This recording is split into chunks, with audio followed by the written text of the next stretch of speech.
Star Rajan creations YouTube ചാനലിലേക്ക് എല്ലാവർക്കും സ്വാഗതം. ഇന്നത്തെ നമ്മുടെ വീഡിയോ എല്ലാവർക്കും മനസ്സിലായി എന്ന് വിചാരിക്കുന്നു. വാക്കത്തി, കോടാലി, വെട്ടുകത്തി നമ്മൾ മേടിക്കാൻ ചെല്ലുമ്പോൾ ശ്രദ്ധിക്കേണ്ട കാര്യങ്ങളാണ്. ഈ വീഡിയോ ചെയ്യാൻ ഒരു പ്രത്യേക കാരണമുണ്ട്. എന്താണെന്ന് വെച്ച് കഴിഞ്ഞാൽ, ഇന്നലെ ഞാൻ പണിക്ക് പോകുമ്പോൾ, ഈ വർക്കിന് പോകുമ്പോൾ ഒരു ചേട്ടൻ എന്നെ വിളിച്ചപ്പോൾ ഞാൻ നോക്കിയപ്പോൾ 2 നില വീടാണ്. അപ്പോൾ അദ്ദേഹം ഒത്തിരി പണി തരും എന്ന് കരുതിയാണ് ഞാൻ ആ വീട്ടിലേക്ക് കയറി ചെന്നത്.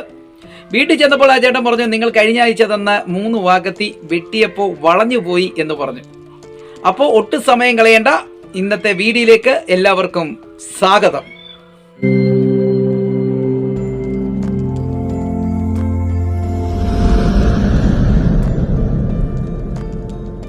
അപ്പോൾ ഞാൻ ആ ചേട്ടനോട് പറഞ്ഞു, ചേട്ടാ എനിക്ക് വാക്കത്തി കച്ചവടമില്ല, mixie, gas stove, pressure cooker, fan, ഇങ്ങനെയുള്ള സാധനങ്ങൾ, പിന്നെ നമ്മുടെ കത്തിയൊക്കെ മൂർച്ച കൂട്ടുന്ന വർക്ക് മാത്രമേ ഉള്ളൂ എന്ന് പറഞ്ഞു. അയ്യോ, ആള് മാറിപ്പോയി കേട്ടോ എന്ന് ആ ചേട്ടൻ പറഞ്ഞു. എന്നാലും ചേട്ടാ എനിക്ക് ആ വാക്കത്തി ഒന്ന് കാണണം. ചേട്ടൻ 3 വാക്കത്തി മേടിച്ചതാണല്ലോ, അപ്പോൾ വളഞ്ഞു പോയി എന്നല്ലേ പറഞ്ഞത്. ഞാൻ ആദ്യമായിട്ട് കേൾക്കുന്നതാണ്. വാക്കത്തി ഒന്ന് കാണിക്കാൻ പറഞ്ഞു. അദ്ദേഹം വാക്കത്തി എടുത്തുകൊണ്ട് വന്നു. വാക്കത്തി ഞാൻ കണ്ടപ്പോൾ, സാധാരണ നമ്മൾ വിറകൊക്കെ വെട്ടുമ്പോൾ വായ്ത്തല മടങ്ങും, ചിലപ്പോൾ വായ്ത്തല തെറിച്ചു പോകും. ഇങ്ങനെയുള്ള വാക്കത്തികളാണ് ഞാൻ കൂടുതൽ കണ്ടിട്ടുള്ളത്.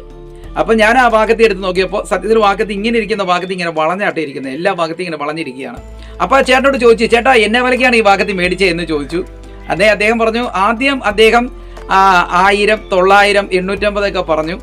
ഞാൻ ഒറ്റ വില പറഞ്ഞു, 3 വാക്കത്തി 400 രൂപ വെച്ച് 1200 രൂപയ്ക്ക് തരുമോ എന്ന് ചോദിച്ചു. അദ്ദേഹം ഒന്നും മിണ്ടാതെ ആ വാക്കത്തി അദ്ദേഹത്തിന് തന്നിട്ട് പോയി എന്നാണ് അദ്ദേഹം എന്നോട് പറഞ്ഞത്.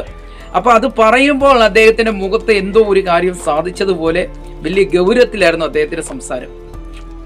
അപ്പം ഞാൻ ഒരു വാക്ക് മാത്രം ആ ചേട്ടനോട് പറഞ്ഞു, ചേട്ടാ നമ്മൾ ആയുധങ്ങൾ മേടിക്കുമ്പോൾ അത് പച്ചയിരുമ്പാണോ നല്ല ടെമ്പറുള്ള ആയുധമാണോ എന്ന് നോക്കി മേടിക്കണം എന്ന് ആ ഒറ്റ വാക്ക് പറഞ്ഞപ്പോൾ അദ്ദേഹത്തിന്റെ മുഖം പയ്യെ ഒന്ന് എന്തോ ഒരു വല്ലായ്മയായിപ്പോയി. അപ്പം ഞാൻ പറഞ്ഞു, ചേട്ടാ നമ്മൾ ഒരു കൊല്ലൻ്റെ അടുത്ത് ഒരു വാക്കത്തി മേടിക്കാൻ ചെല്ലുമ്പോൾ അദ്ദേഹം ആ വാക്കത്തി പണിത് തരുന്നതിന് എത്രയാണ് കൂലി പറയുന്നതെന്ന് അറിയാമോ? ഒരു വാക്കത്തിക്ക് 1200 രൂപയാണ് പറയുന്നത്. കുറഞ്ഞത് 1000 എങ്കിലും പറയും. അപ്പോൾ അങ്ങനെയുള്ള വാക്കത്തി നമ്മൾ മേടിക്കുകയാണെങ്കിൽ അത് വണ്ടിപ്പേറ്റ് കൊണ്ട് അദ്ദേഹം പണിത് തരുന്നതാണ്. പക്ഷേ നിങ്ങൾ 1200 രൂപയ്ക്ക് 3 വാക്കത്തി മേടിച്ചപ്പോൾ നിങ്ങൾ ഈ 1200 രൂപ മുടക്കി ഒരു വാക്കത്തി മേടിച്ചാൽ മതിയായിരുന്നു, നിങ്ങളുടെ ജീവിതകാലം മൊത്തം ഉപയോഗിക്കാം എന്ന് ഞാൻ പറഞ്ഞിട്ട് പോകുന്നു. ഇനി ആ ചേട്ടനെ കുറിച്ച് ഇനി നമ്മൾ സംസാരിക്കേണ്ട. കാരണം എന്ന് വെച്ച് കഴിഞ്ഞാൽ പിശുക്കുള്ളവർക്കാണ് ഇങ്ങനെയുള്ള അബദ്ധത്തിൽ ചെന്ന് ചാടുന്നത് എന്ന് ഞാൻ പറയും. എല്ലാവരും അങ്ങനെയില്ല കേട്ടോ. കാരണം അദ്ദേഹത്തിന്റെ ലെവലൊക്കെ കാണുമ്പോൾ അദ്ദേഹം നല്ല സാമ്പത്തിക നിലയിൽ ഉയർന്ന മനുഷ്യനാണ്. പക്ഷെ വില കുറച്ച് കിട്ടിയപ്പോഴാണ് അദ്ദേഹം ചാടിപ്പോയി 3 വാക്കത്തി അങ്ങ് മേടിച്ചത്. അദ്ദേഹത്തിന് അറിയാം, കൊല്ലൻ്റെ അടുത്ത് പോയി നമ്മളൊരു വണ്ടിപ്പേറ്റ് കൊണ്ട് ഒരു വാക്കത്തി പണിയുമ്പോൾ ഒരു വാക്കത്തിക്ക് 1200 രൂപ കൊടുക്കണം. അപ്പം 3 വാക്കത്തി 1200 രൂപയ്ക്ക് കിട്ടുമ്പോൾ ആ ഇരുമ്പ് എങ്ങനെയുള്ളതാണ് അത് നമ്മൾ ചിന്തിക്കണം.